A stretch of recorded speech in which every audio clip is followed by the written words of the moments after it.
кармане всегда лежал небольшой листок, на котором были написаны строки из известного стихотворения: «Суди себя взыскательно и строго, приподнимись над выгодой своей, пусть верный путь тебе укажет вера, а кто есть кто, потомки разберут». Жил он согласно этим принципам, и на самом деле таким и был: скромным, душевным, чутким, не признающим пафоса и игры на публику. Детство у него было тяжелое, и жизненный путь отнюдь нелегкий. Владимир Хишпа родился 15 июля 1936 года в городе Гагра в семье коммуниста Филиппа Хишпа. Филипп Домеевич много лет руководил колхозом в селе Колдахвара, был человеком образованным и уважаемым. Но, как и многие лучшие представители абхазского народа, в 1937 году попал под жернова сталинских репрессий. Владимиру был всего 1 год, когда по доносу арестовали и осудили его отца. Когда началась Великая Отечественная война, Филипп Хишпа из мест лишения свободы был отправлен на фронт. Семья жила на съемной квартире, и после ареста Филиппа Домеевича жену и 2 сыновей забрал к себе брат матери, уважаемый и авторитетный человек Николай Хасанович Шамба. Когда папу посадили, то маму вместе с детьми из дома, из квартиры выгнали. Хорошо, что у нас добрая семья, и мамин старший брат, дядя Нико, забрал нас всех. Но потом все было хорошо. Когда война закончилась, когда папа вернулся, мы были очень всегда дружные. Не знаю, может быть, это получается от того, что нас правильно воспитывали. Мама была одновременно и добрая, и очень строгая. Это папа был, всех баловал. Филипп Хишпа прошел всю войну, дошел до Берлина и вернулся на родину с медалями и 2 орденами боевого Красного Знамени. Николай Хасанович помог ему построить в Гагре небольшой дом, в котором и по сей день живет семья Хишпа. Владимир Филиппович свой жизненный путь начал с простого рабочего. После окончания Гагарской средней школы он устроился на Гантиадский завод стройматериалов. Через несколько лет Хишпа поступил в Московский лесотехнический институт, и в 1962 году он успешно закончил вуз по специальности инженер-технолог деревообрабатывающей промышленности. Один из первых, который в Абхазии закончил лесоинженерный факультет, не лесохозяйственный, подчеркиваю, а лесоинженерный факультет, был Владимир Филиппович. Он мог мокрый, холодный быть в лесу, но ни за что не бросал работу, и пока не закончит все то, что ему было поручено. Приходилось ему по 2 недели, по 3 недели оставаться в лесу. Сдержанный, уравновешенный, мудрый не по годам. Окружающие всегда прислушивались к его словам, даже когда он был молод. На него пытались равняться сверстники. Незаурядная личность, видный государственный деятель, так писал о нем известный юрист, общественно-политический деятель Анри Джергения. С Владимиром Хишпа Анри Михайлович познакомился в Москве, будучи студентом в 1958 году. Они учились в разных вузах, но регулярно виделись на встречах абхазской молодежи. Хишпа был тогда секретарем комсомольской организации факультета. Почему-то я сразу же обратил внимание на Владимира Филипповича, на его элегантную одежду, спокойное размеренное поведение, выступление по существу, вспоминал при жизни Андрей Михайлович в одном из интервью. Мне было тогда 17 лет, я еще пацан был, он постарше был, более солидный был. Даже вот я как-то пытался на него ориентироваться. Мне очень импонировало его поведение, он никогда лишнего себе не позволял. И в то же время было приятно слушать, и было чувствовалось, что он говорит дельные, нужные вещи. Возрождалось там вот эти абхазские дела, отношения с Грузией. Тогда там Тарас Шамба был, он как руководитель, лидер был. Вова неформальный, что ли, лидер был. Он стал секретарем всего факультета. Это не так было просто. И даже будучи секретарем факультета, его в то время приняли кандидатом в партию. Это тоже не так легко было. А скольким он ребятам помогал, когда было трудно со стипендией? Он что делал? Иногда не разрешали пересдавать. А если ты пересдал экзамен, тебе стипендию не давали. Он шел и добивался, чтобы им давали стипендию. А 35 рублей – это были большие деньги в тот период. Владимир Хишпа – один из основателей абхазской диаспоры в Москве. После учебы в столице Владимир Филиппович начинает работать мастером на Гагарском лесокомбинате, затем становится главным инженером Бзыбского деревообрабатывающего комбината. Чуть позже его переводят инструктором орготдела Абхазского горкома партии. Владимир Филиппович постоянно занимался самообразованием, читал книги, выписывал понравившиеся цитаты. Он ответственно относился к своим выступлениям на различных мероприятиях. Он старался глубоко изучить любую проблему и понять пути ее решения. Это был прямой, честный человек, который все вопросы решал быстро, ясно, четко. И с ним было приятно говорить обо всем. Вы знаете, разные встречи происходили, и всегда чувствовалось его сопереживание за многими процессами, которые происходили в Абхазии. Умел взахлеб смеяться, но и когда надо, умел и ругаться тоже. Он был добрейший и милый человек. Но если разозлиться, то тоже было не так уютно с ним. Его любили, уважали и боялись. Понимаете, он и не был он злопамятным человеком. Слишком деликатный был. Это ему очень повредило. Слишком всечестный. Понимаете, вот для меня вот это абсурдно. Вот сейчас же половина населения живет в животу. Но нас приучали жить по-человечески и знать, что нам положено. Но иногда это вредит тебе же. В 1970 году Владимир Хижба стал занимать должность председателя Госкомитета лесного хозяйства Абхазской АССР. Через несколько лет его назначают председателем Гагарского горисполкома, а затем он опять руководитель лесной отрасли республики.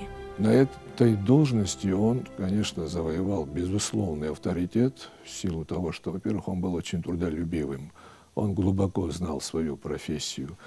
И сама эта отрасль, лесное хозяйство, она была ключевой в то время. Оберегать леса, оберегать природу нашу уникальную, это была важнейшая задача того времени. И прекрасно справлялся с этим Владимир Филиппович. В любом лесхозе, куда он ни приезжал, его встречали с такой теплотой, потому что у него была отдача. Он занимался экономикой и занимался промышленной частью. Особенно воровство каштанов было. И тоже за этим строго стал следить. То есть дисциплина стала гораздо крепче и требовательнее стала. В 1977 году Владимира Филипповича перевели в Министерство лесного хозяйства Грузии, сначала заместителем, а позже первым замом министра лесного хозяйства. В советское время руководство Грузии присматривалось к перспективным кадрам в автономных республиках, а затем, как правило, их переводили на работу в Грузию. И чаще всего, накопив опыт партийной работы, они вновь возвращались к себе на родину и продолжали работать во благо народа. В то время переводили в Тбилиси многих людей, которые не устраивали в Тбилиси. То есть их из Абхазии переводили в Тбилиси, то есть под присмотром Тбилиси, чтобы они не мешали в Абхазии. Это был Колбай Георгий Николаевич, это был Энвер Растович Кабба. Это все те, которые, ну, как он, патриоты, это те, которые всегда сражались за Абхазию. И их, знаете, партийная дисциплина. Поработав в Тбилиси, люди, так сказать, свою кровь меняли и становились совершенно другие, антиабхазскими элементами, я не говорил и никогда не скажу, потому что такого не было. Есть, как и здесь тоже, мы же не все были одинаковые, так и там тоже. Многие из тех, кто там работал, приехали сюда, возглавили серьезные участки и играли одну из решающих ролей в руководстве республикой. И Ефремеш находился там. И, кстати, Нестор Лакоба тоже, так сказать, был в серьезнейшем активе в Закавказье, работал в Батуми. Ну а некоторые люди вот осуждают тех, кто работал в Грузии. Это те люди, которые, видимо, может быть, не жили в советское время и не понимали, что тогда была совершенно другая у людей психология. Мы все считали себя советскими гражданами. А сейчас вот это как-то не способствует тому, чтобы их заслуги оценивали. Но тогда, в принципе, его приход в Тбилиси тоже был связан с тем, что была одно время ротация, так сказать, кадров, абхазских кадров в Тбилиси, их подготовка. В то время мы расценивали это как выдвижение, как оценка, так сказать, его работы здесь на месте. Кстати говоря, те абхазцы, которые работали в Тбилиси, к ним руководство на них смотрело как на перспективных людей, как людей, которые в нужное время могут возглавить Абхазию тоже. В то время в партийных кругах Тбилиси работало немало абхазов. В вузах учились наши студенты. Занимая высокий пост, Владимир Хижба очень тесно со всеми общался и при необходимости оказывал посильную поддержку. Образуется так своеобразная диаспора нашей элиты в Тбилиси, и многие отмечают, что Владимир Филиппович был один из самых гостеприимных среди этой группы. Часто, значит, собирались у него, судили, рядили дома о будущем Абхазии. Все, кто с ними соприкасался, я думаю, что ни один человек не найдется, который про него тепло не будет отзываться, потому что это был такой человек. Я помню такой период в своей жизни. С Абхазского обкома меня перевели в ЦК Компартии Грузии на работу. Когда перевели, приехал там, я никого там не знаю. Он столько внимания уделял, не только я один там был, с Абхазии 3 туда направили. Он почти наш быт полностью устраивал. Вообще он уникальный был. Владислав Григорьевич в 1985 году защищал докторскую диссертацию в Тбилиси. И в этой защите он принимал активное участие, помогал и материально помогал. Нам всем, конечно, ему в том числе нравилось, что наш парень, абхазец, тогда не было, докторов очень мало было. И он защищал по очень сложной такой для нас незнакомой тематике, защищал докторскую диссертацию, мы все там абхазцы были. И я помню, какое активное участие Владимир Филиппович принимал. Сейчас это не модно, но хочу сказать о том, что по работе в кругу тех людей, которые были связаны с лесным хозяйством, начиная от руководства высшего и кончая его коллегами, к нему с большим почтением и уважением относились. Я вспоминаю, когда абхазская делегация на различные мероприятия приезжала в Тбилиси, то он всегда уделял всем нам достаточно серьезное внимание. Работая в Тбилиси, Владимир Хижба оказывал лесоводам Абхазии огромную помощь в материально-техническом обеспечении и способствовал своевременному финансированию отрасли. В те годы в больших масштабах велась работа по восстановлению лесов. Благодаря заслугам Хижба в Абхазии прекратилась неконтролируемая вырубка и проводилась только санитарная рубка деревьев. С большой настойчивостью Владимир Филиппович содействовал разумному использованию и сохранению лесов, защищал окружающую природу. Период, когда Абхазия лесосечный фонд выделяли, большое количество, когда выделяли, он всегда отстаивал на уменьшение, на сохранение экологии Абхазии. И, между прочим, к нему прислушивались. Он пользовался большим авторитетом, потому что его человеческие качества невозможно было перешагнуть. Планирование по министерству шло оттуда, ресурсы получали оттуда, и его одно слово многое решало.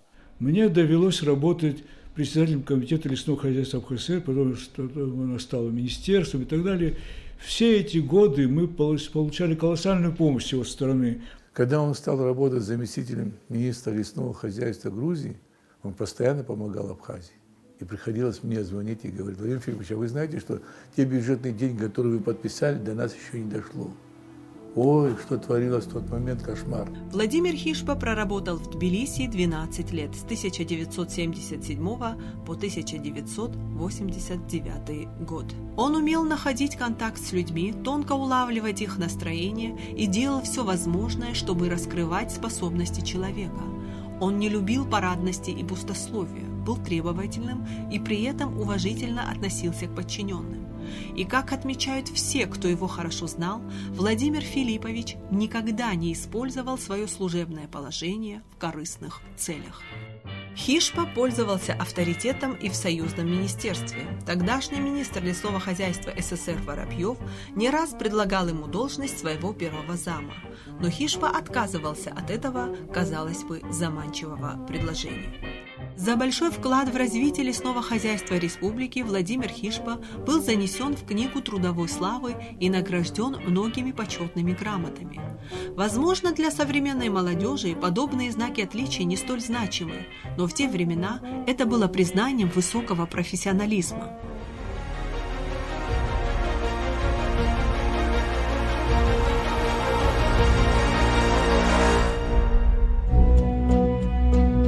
18 марта 1989 года в селе Лыхны прошел многотысячный митинг. На нем более 40 тысяч абхазов подписали обращение о восстановлении статуса Советской Социалистической Республики Абхазия, который был провозглашен еще в 1921 году. Абхазы выступали за защиту национальных интересов против колониальной политики Грузии. Ситуация в республике была крайне накалена. Власти Грузии осудили действия членов Бюро обкома партии и других руководящих партийных работников республики, представителей интеллигенции, подписавших обращение к высшему руководству СССР. Первый секретарь обкома партии Борис Адлейба был освобожден от должности. Кандидатур на этот высокий пост было немало, но неожиданно для многих, и прежде всего для него самого, выбор пал на Владимира Хишпа. 5 апреля 1989 года поздно ночью в квартире Хишпа прозвенел звонок из приемной ЦК партии Грузии. Хишпа срочно вызывали в ЦК. Это было внеочередное бюро, где ему предложили поехать быть первым секретарем Абхазии. Конечно, на что он ответил: нет, есть лучшие ребята, есть те, которые лучше меня справятся с этой работой. А потом волнения в этот момент в Абхазии начинались уже. Было очень волнительно. Но там список был, я сейчас точно не помню, из 13 или 14 человек. Но из всех бюро поддержала Владимира Филипповича, за исключением Никольского и Сирадзе. Для него это было вообще что-то непонятное. Так что, если кто-то говорит, что Владимир Филиппович стремился попасть туда, в тот период, страшный период, это невозможно было. Может, они думали, какие-то тайные у них мысли были, что он не партийный работник, и, мол, тяжело ему будет. Но это, может, их устраивало, вы понимаете как? А ему действительно было тяжело, я должен откровенно сказать. А здесь он растеряется, не сможет принимать мир. Я понимаю их логику назначения, в принципе. Но я думаю, это не удалось им в той мере, какой они думали использовать. Для нас он был новой фигурой. Вопрос его в активе здесь, в Абхазии, не рассматривался. Но вот это новшество для нас было и новым, и приемлемым. И мы поддержали фактически единогласно, кроме одного человека, насколько я помню. Сам Владимир Филиппович уговаривал буквально, чтобы за него не голосовали.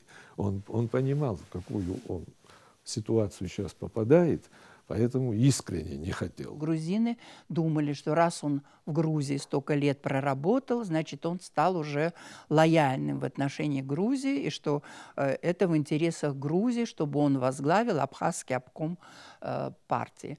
Но они ошиблись. Он абсолютно не был сторонником того, чтобы Абхазия свою автономию потеряла и стала просто частью Грузии. И он этому всячески пытался сопротивляться, но время было очень тяжелое. Итак, 6 апреля 1989 года Владимира Филипповича избрали первым секретарем Абхазского обкома партии.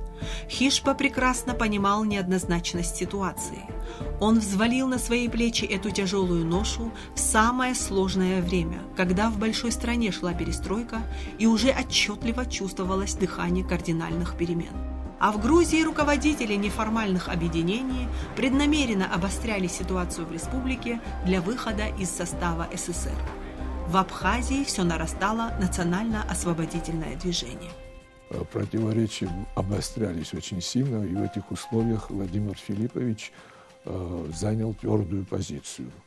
Прежде всего была задачей не допустить, значит, насилия. В Абхазии внутри тоже на политическую арену выходят новые молодые лидеры национального движения, оформляется движение Айтгылара. Открыто он не мог, просто его бы освободили бы сразу, вот если бы узнали бы, что он открыто поддерживает движение. Тогда такое немыслимо было даже. Но контакты были через меня, были через других. Как-то был случай, когда он меня позвал и сказал, что вот ему приходят докладные из Комитета госбезопасности, где идет информация о том, что творится в Народном форуме, какие высказывания, какие планы у них строятся. И он меня просил довести до их сведения, чтобы они хотя бы разговаривали не внутри самого форума, а выходили бы, шли бы на берег моря и там беседовали. Кстати, удивительно просто, другой перестаря, Борис Викторович Адлиба, то же самое мне говорил до него. Владимир Филиппович сумел все-таки собрать хорошую команду в Абхазском обкоме партии. Они как-то друг друга поддерживали, и он сопротивлялся всем этим, значит, поползновениям, которые были со стороны Тбилиси. Шла страшная борьба. Борьба шла между нами и ими, и вдобавок ко всему, не все абхазцы воспринимали любого человека, который придет на эту работу. И он попал в этот котел, настоящий котел. Между тем, в Грузии и в самой Абхазии обстановка продолжала накаляться. После известных тбилисских событий 9 апреля экстремистски настроенные грузины еще больше стали искусственно обострять ситуацию внутри Абхазии. Унижали и оскорбляли абхазов, ущемляли их права, совершали провокационные действия. Информация об открытии в Сухуме филиала ДГУ оказалась последней каплей, и возмущенный народ решил выйти на очередной митинг. 15 мая 1989 года в Сухуме на площади Ленина прошел многотысячный митинг. Перед собравшимися выступили Владимир Хишпа, ряд партийных деятелей и представителей абхазской интеллигенции. В своей речи первый секретарь обкома Хишпа рассказал о встрече с Горбачевым, где генсеку было обстоятельно доложено о ситуации в Абхазии. Горбачев обещал Хишпа, что абхазы будут жить на своей земле, конечно, вместе с другими народностями. Выступая перед своим народом, Владимир Филиппович подчеркнул, что сделает все возможное, чтобы абхазам и всем другим национальностям в республике жилось хорошо. Откровенно признался, что на нем тяжелая ноша, и что ему нужно время, чтобы поэтапно решать множество проблем. И особо настаивал на том, что в центральной прессе должна публиковаться вся правда о событиях в Абхазии. Установка была тогда, чтобы не допустить дальнейшей эскалации насилия. И вот эта вот трещина, которая образовалась, надо было как-то восстанавливать и порядок, стабилизировать ситуацию. Поэтому он считал, что если он будет призывать обе стороны к благоразумию, что это как раз позволит хотя бы, значит, во-первых, экономика у нас же все остановилось, люди на работу не выходили, забастовочные комитеты, поэтому и я считаю, что выступление его на площади, оно было направлено на то, чтобы восстановить нормальную жизнедеятельность республики. Он, конечно, патриот Абхазии, но при этом с таким миротворческим потенциалом. Он не был сторонником обострения ситуации. И когда он выступал, он как-то вот попытался так эту ситуацию, ну, как-то вот сделать менее такой опасной. Это было после возврата из Москвы, вот, после долгих бесед, которые состоялись там. На мой взгляд, он выступил смело. Есть вопросы, которые действуют на публику. Он откровенно сказал о трудностях, о возможностях, которые могут быть осуществлены, не обманывая людей. Не хитря, сказал правду. Многим это не понравилось. И мне в том числе. Можно было избежать каких-то вопросов. А он, как открытый человек, сказал прямо в лицо, что он думает.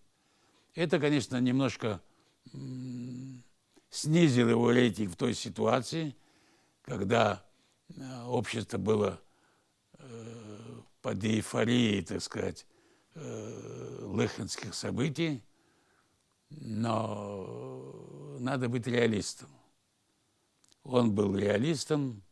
Не заработать очки, а сказать то, что он думает, и как он видит эту ситуацию. На то он и был руководитель. Можно ли было поступить по-иному? Можно было, но результата не было бы.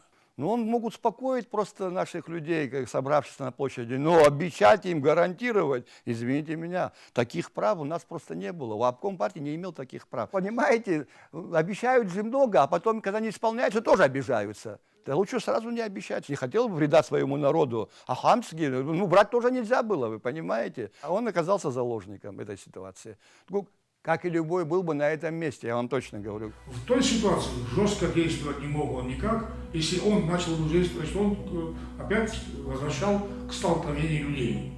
Значит, со стороны Грузии, со стороны Абхазии, там живущие здесь, местные грузины, они же сопротивлялись. Они же это делали руками ихними, там сидящими в Тбилиси. Он, как патриот, старался, чтобы война не произошла.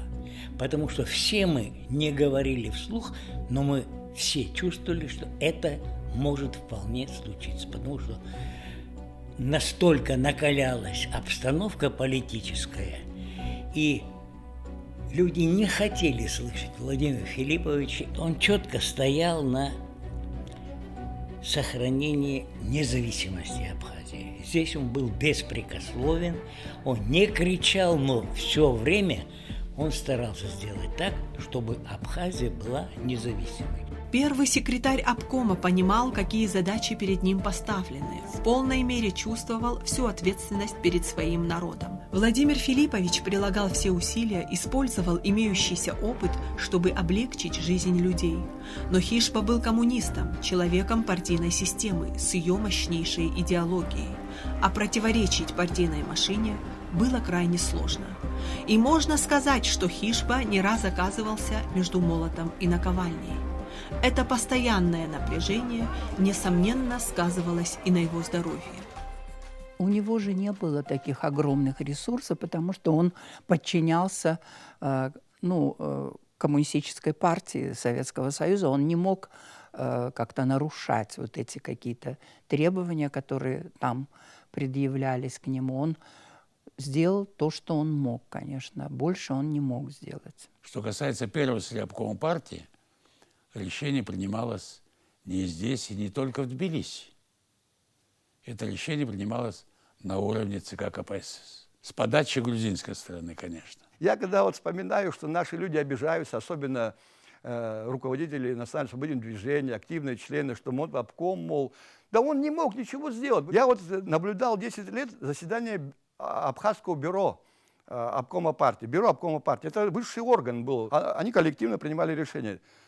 Ни один абхазский член бюро не мог поднять абхазский вопрос, скажем, касающийся Абхазии по топонимике, по-другому, касающийся основных жизненно важных вопросов абхазской культуры, истории. Сидели грузины, если он поднял вопрос, на второй день он был бы уволен как национальный элемент, не соответствующий партийному образу действия и жизни. Сегодня легко говорить, знаете, как с вершины прошедшего времени. Но в то время оценивать ситуацию, быть в этой ситуации, принимать решения, это было не очень легко. Вы знаете, все умны после многих событий, а сегодня те, которые даже в то время прятались по углам, сегодня могут быть героями. Вы знаете, а тот, который, может быть, был героем, его никто не вспоминает. О том, какой груз ответственности нес Хишба на должности первого секретаря обкома, вспоминает его супруга. Поступали анонимные угрозы, имели место попытки шантажа. Нас запугивали, присылали анонимки. Но когда коснулась анонимка именно младшего сына, тут, конечно, предела злости не было, и страшно было. Ну, тогда каждая печатная машинка была на учете у Комитета госбезопасности. И вычислили, кто это писал. Ну, ныне здравствующий, дай Бог ему здоровья. Он написал, что выкрадем твоего сына, тебе скальп с головы снимем. Но когда его вычислили, Владимир Филиппович вызвал его к себе в кабинет. Тот не понял, в чем дело. Вызвал и говорит: вот если с моего сына младшего упадет, дословно его слова, хоть один волосок с головы, ты будешь дело иметь со мной. Конечно, не то, что он задрожал, а стол задрожал весь, насколько он мне рассказывал это. Начал что-то оправдываться. Это не я, это меня заставили. Ну, тогда, конечно, уже охрана была приставлена к Тимуру, потому что, как родители, мы, правда, очень боялись. Я думаю, вот для него это были самые тяжелые минуты, часы, дни, месяцы жизни, которые он провел на этой должности. И я думаю, эта должность, может быть, и сподвигла его то, что и всякие нервные потрясения были. И что нервы? Нервы укорачивают жизнь. Тем временем в Грузии продолжались антиконституционные националистические действия, подготовленные Костава, Гамсахурди и другими националистами. 15-16 июля 1989 года в Абхазии противостояние между абхазами и грузинами вылилось в кровопролитие. Через что прошел Владимир Филиппович, очень, вот особенно вот эти 15-16, что было, вот эти вот столкновения, это была проба сил, так называемая. Уже 15 числа в обком партии прибыло все руководство Грузии за исключением первого секретаря Гумбаридзе. В кабинете у Хижба был председатель Совета Министров, был председатель КГБ. Они стояли в окружении. Когда нашу толпу окружали, там вот наших женщин и детей, вот эти, что голые по пояс, туда ехали на КАМАЗах с пулеметами. Грузины, да. В это время грузинское руководство смотрело и ждало, что они будут избиты, наши люди. Вы понимаете? Вот такое планировалось. А Горгодзе, это министр Грузии, внутренних дел Грузии того периода, не давал нашему министру туда отправить охрану, чтобы толпу окружили наши абхазские милиционеры. Я когда увидел этих туда направляющихся людей, заскочил в кабинет первым секретарем, чтобы сообщить ему, что туда направляются боевики грузинские. И он сидит, а в окружении у него вот этих лиц, которых я вас называю, первые руководители Грузии. Ну, я по-абхазски ему говорю, автомат курса. А колбат это Чулков, министр внутренних дел. Мы на таком языке говорим уже, понимаете? Дастся телефон, а милиция, милиция на счетах, а ей Артума Фейрбот, значит, я хозяйка, зелка отзом шимбой. То есть носил, что айцита, милиция швейцтита, и рукшани гулта гид. Этому противилось грузинское руководство. Во главе с партийным руководством, советским руководством и милицейским руководством. Они как бы взяли под колпак обком партии, совет министров и абхазскую милицию. Он позвонил Чулкову и сказал: отправь туда милиционеров, пусть окружат наших людей, окружат наших, значит, людей, стоящих там, по-моему, было 1005-10, если я не ошибаюсь. Понимаете, вот такая ситуация была у секретаря обкома партии. Ситуация была на грани войны. Нужно было срочно принимать меры. И тогда первый секретарь обкома Владимир Хижба по ВЧ-связи позвонил напрямую в Кремль. Доложил о ситуации в Абхазии и попросил содействия в стабилизации обстановки. Члены Политбюро ЦК КПСС потребовали письменно подтвердить просьбу. И в ЦК КПСС была послана шифрограмма. Вот это обращение ЦК КПСС готовилась с моим участием. И я помню, был такой Одинцов, который работал, я не помню, на телетайпе или где, который ночью это дело передал, мы не через почту, не через это, через особую связь передали. Потом, конечно, этот вопрос проталкивал Владислав Григорьевич Ардзенберг. Без обращения официального руководства республики этот вопрос не решился бы. И поэтому, когда сегодня говорят о том, что это Владислав Григорьевич, вопреки желанию, так сказать, местного решил, я думаю, это не совсем будет справедливо, потому что без обращения местного руководства эти вопросы там не рассматривали. Хотя Владислав Григорьевич был депутатом Верховного Совета. Дальше все вопросы ускорения, все вопросы решения были, так сказать, под наблюдением и непосредственным, так сказать, продвижением этого вопроса со стороны Владислава Григорьевича, и в этом его большая заслуга. Он связался с Министерством обороны, он связался с ЦК, со всеми связывался, чтобы прислали людей, чтобы не было жертв. Я помню хорошо, как он это умело, и все свои связи он включил, и тогда он вот такую большую работу провел. У нас был спецотдел свой, оттуда шли программы, шли в ЦК КПСС. Не в ЦК Компартии, а в ЦК КПСС напрямую. Зашифровывались телеграммы и шли. Неоднократно он даже мне показывал, как он слал туда, типа СОС, вы понимаете, спасите, помогите, наших людей могут уничтожить. И тут же у него ночью был инфаркт. Я даже помню врачей, которых он мне категорически запрещал кого-то вызывать. Я помню, Анатолий Акшва был тогда министром здравоохранения, Рома Чатов и Кокай был ведущий кардиолог. И тогда они мне сказали, если мы доживем до 8 утра, значит будем жить долго.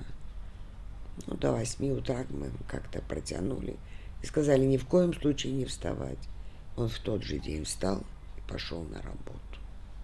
Потому что и никто бы не поверил, что ему было плохо. Буквально за одну ночь для урегулирования конфликта в Абхазию были переброшены военнослужащие внутренних войск СССР под руководством генерала Шаталина. И на тот момент удалось избежать самого страшного – войны. Сразу же по приезду генерал встретился с Владимиром Хишба для того, чтобы обсудить сложившуюся ситуацию и получить указания от первого лица.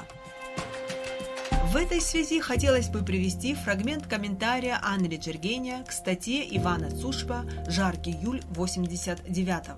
В своей статье автор представил события тех дней как полное отсутствие действий власти по предотвращению дальнейшего разрастания конфликта. Согласно статье Цушба, получалось, что только Владислав Григорьевич Ардзенба принимал меры к тому, чтобы направить подразделения внутренних войск МВД СССР в Абхазию. Никто не может оспаривать выдающуюся роль Владислава Ардзенба в этих событиях, равно как и в событиях военного времени. В том, что он действительно активно занимался решением проблемы июля 89-го, сомнений нет, но это не значит, что Владимир Филиппович Хишба был изолирован представителями грузинских властей и не мог предпринимать каких-либо действий. Этот вывод сделан необоснованно, на волне эмоций. В статье самого Владимира Хишба «Очевидцу отвечает очевидец», опубликованной в «Правде Абхазии» в 2004 году, подробнейшим образом описаны конкретные меры, им принимавшиеся. Анализ имеющихся материалов, телеграммы, встречи с представителями силовых структур, заявления министра внутренних дел СССР Бакатина на заседании Верховного Совета СССР свидетельствуют о том, что и Хишба, и Ардзенба параллельно решали одни и те же вопросы. Утверждение о том, что в тот период через парторганы нельзя было решать такие дела, не соответствует действительности, так как Горбачев был тогда и генеральным секретарем ЦК КПСС, и президентом СССР. Совместные действия Ардзенба и Хишба дали быстрый результат. Думаю, более правильным будет утверждение, что дальнейшее продолжение крупных вооруженных столкновений между абхазами и грузинами в тот период было предотвращено общими усилиями. Поэтому утверждение Цушба о том, что Хишба был изолирован представителями Грузии и не мог действовать, не соответствует действительности. Так комментировал сложившуюся тогда ситуацию Анри Джергения. Фактически необоснованность своих выводов признал в последующей статье и сам Иван Цушба.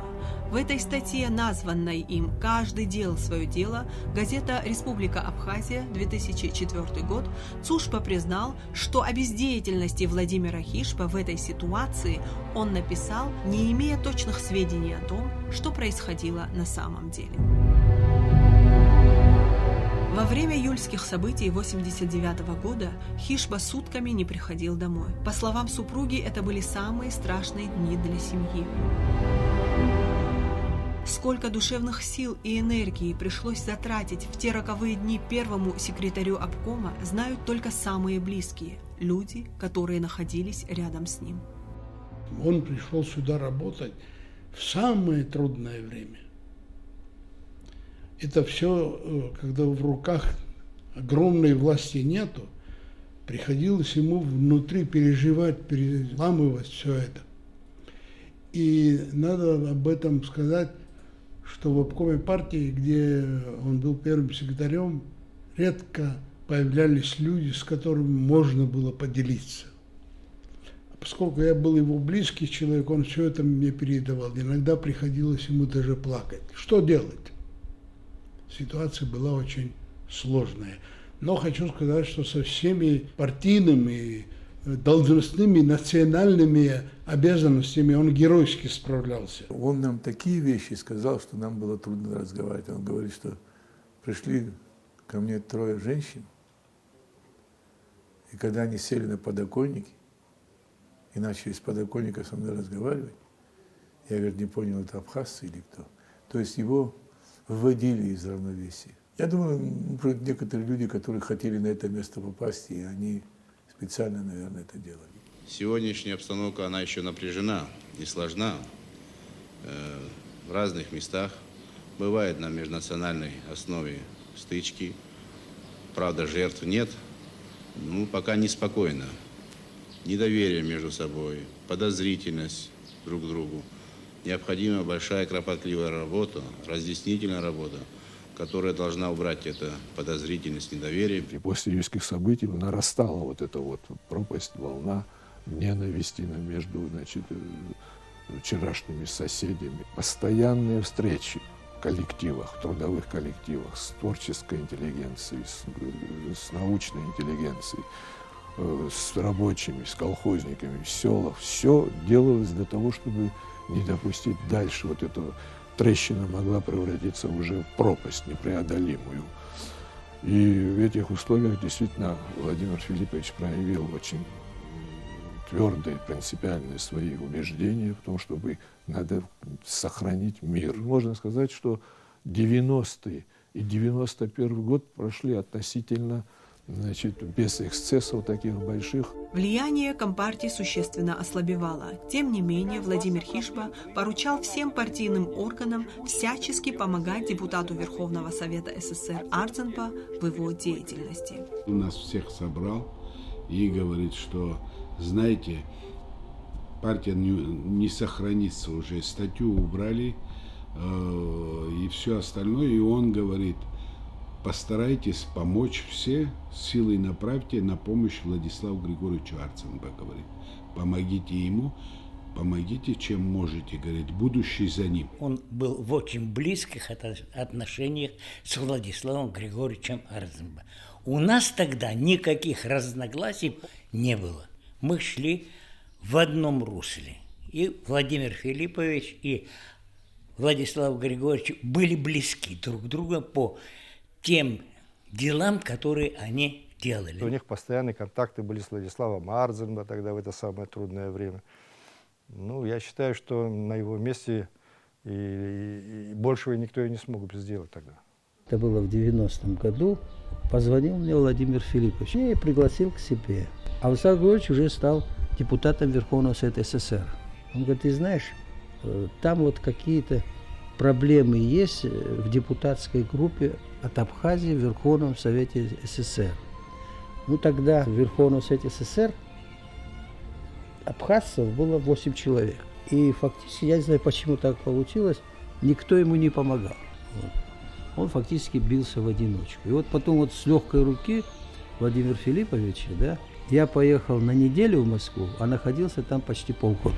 А он интересовался, звонил, контролировал, что мы делали, что не делали. Речь шла о подготовке вот этого знаменитого выступления Владислава Григорьевича. И надо было написать 15-минутный текст. То, что наш народ, представители нашего народа не могли сказать за 60 лет нахождения советской власти. Вот это надо было в 15 минут уложить. Может, это смешно покажется, но мы над этим 15-минутным текстом неделю работали. И все вот это было вот с легкой руки Владимира Филипповича. Он тогда большую роль с этим сыграл. Владимир Хишба был депутатом Верховного Совета Абхазской АССР, а в 1990 году его выбрали членом ЦК КПСС, что давало ему еще большую возможность доступа к высшему руководству СССР. Часто бывал в Огарево. Тогда, значит, был подготовлен проект, по которому предусматривалась самостоятельность всех автономных республик и так далее. Ну, потом, знаете, позицию свою изменил Горбачев, Яковлев, там, Шеварднадзе. Они, значит, похоронили этот проект. И он очень сильно переживал, Владимир Филиппович. Он встречался с Горбачевым, он имел разговоры и так далее. Были надежды, что Абхазия получит самостоятельность и так сказать, какие-то права. Ну, все это разрушилось. Хишба верил в страну Советов и считал, что ее необходимо сохранить. И в том, что 17 марта 1991 года большинство населения Абхазии проголосовало на референдуме за то, чтобы остаться в составе СССР, большая его заслуга. В августе 1991 года власть в СССР ненадолго перешла в руки Госкомитета по чрезвычайному положению. Хишба, как истинный коммунист, поддержал ГКЧП. Это вызвало недовольство прокуратуры Грузии. За ним велась слежка, пришлось ехать в Москву, где его допрашивали, заставляли писать оправдательные письма. Как он потом смеялся и говорил, в жизни столько не писал, сколько пришлось там писать оправдательных записок или записей делать. Я одна на госдаче. Госдача не охранялась. Он снял всю охрану и смеялся, говорил, от кого мы будем оберегаться? Кто? Против своего же народа? А когда он по 2-3 дня находился на работе, не приходя домой, вокруг госдачи ездили УАЗики, как сейчас помню, и автоматная очередь. Ребенок начинал плакать. Было страшно. А охранял нас дядя Галуст, 80-летний. А милиции никакой не было. Честно говоря, я никогда не забуду момент, когда ко мне пришел на госдачу. Я была одна с ребенком. Пришел человек, работающий в Совмине. Он меня предупредил, что выше этой госдачи живут 5 семей. Это были сваны местные. И они сказали, пусть эта женщина спит спокойно со своим ребенком, мы по очереди будем охранять ее. Знаете, мне было стыдно. Мне было просто жутко стыдно. Я сказала, а от кого меня будут охранять? Ну, так и надо. Механизм распада могучей державы был уже запущен, и после того, как в Белоруссии был подписан соответствующий документ, СССР перестал существовать. Изменившаяся политическая ситуация привела в итоге к ликвидации Компартии как органа государственной власти, и Абхазский обком партии, переименованный в 1991 году в Риском, прекратил свою деятельность. Это было такое сложное время, да, я читал какие-то комментарии, по-разному же судят политиков, кто-то какие-то упреки в его адрес тоже высказывал, но я хочу сказать, что он просто попал в такую ситуацию, когда партия уже разваливалась фактически. И вот в это время еще наслоилось на эти столкновения, которые в 1989 году произошли. Вот в это время мы с ним уже общались, конечно, на другом уровне. 2 года с хвостиком он проработал. Это годы знакомства, вхождения в роль, так сказать. Чтобы сделать что-то значительное, как это сделали его предшественники, которые работали по 10 лет, там видны, так сказать, и положительные стороны, и упущения тоже. Оценить его с этой стороны нам сегодня не представляется возможным, потому что срок был очень незначительный. Я верю в то, что если бы не развалилась бы система партии, то он стал бы одним из интересных руководителей, какие были в истории абхазского народа. После ликвидации обкома семья Хишба какое-то время жила на госдаче в Сухуми, без элементарных бытовых удобств, казалось бы, забытая всеми. Самое удивительное, сейчас я это с улыбкой говорю, но тогда это было очень больно. Нам выключили свет и закрыли воду. Холод был жуткий, здание огромное. холодно и воды нет. А квартиру мы так и не получили в Сухуми. Владимир Хишба остался без работы. Семье приходилось нелегко. И тогда они решили вернуться в свой родной дом в Гагру. Супруга устроилась в одну из гагарских школ педагогом. Жили весьма скромно. В их доме не было предметов роскоши, которыми отличались многие партийные руководители того времени. Хишба так и не нажил богатства, воспользовавшись пребыванием у власти. Я знаю, что мне, по крайней мере, мы не живем, озираясь. Нам никто ничего приписать не может. Ничего. Ни взятые квартиры или дома, или чужие, ничего. Он был порядочный человек. Он не был накопителем средств. Он не был коррупционером и взяточником. Мы к нему отнеслись не очень хорошо. Просто так бывает. Ушел с работы, вот и забыли. Человек не запачканный ничем, ни в коррупции, человек честный. Он жил и знал, значит, что, будучи первым человеком в Абхазии, значит, ответственность на нем ложится за абхазский народ. Он, не имея власть, не пользовался этой властью. Это я могу смело об этом говорить, потому что я знаю, я свидетельствую о том, что это человек, который жил не ради того, чтобы быть у власти, а ради того, чтобы быть кем он имеет власть. Через какое-то время Владимир Хишба устроился в один из сочинских исследовательских институтов старшим научным сотрудником. Он проработал несколько лет, а затем по состоянию здоровья вернулся домой. Где бы ни работал Владимир Хишба, он никогда не оставался безучастным к судьбам окружающих его людей, ко всем тем, кто нуждался в его помощи. Он отличался радушием и гостеприимством. Анна Реджергения писала о нем: «Владимира Филипповича я знал в разных качествах – студентом, лесником, партийным работником, министром Абхазии и первым замом министра Грузии, первым секретарем обкома партии. И он, в отличие от многих других людей, которые росли по карьерной лестнице, не менялся, был простым и доступным». По своему складу, что ли, он был немножко другим человеком. Вы знаете, вот в древней Спарте было два царя – царь мира и царь войны. Вот если Владимир Филиппович говорит, я бы сказал, что это был царь мира.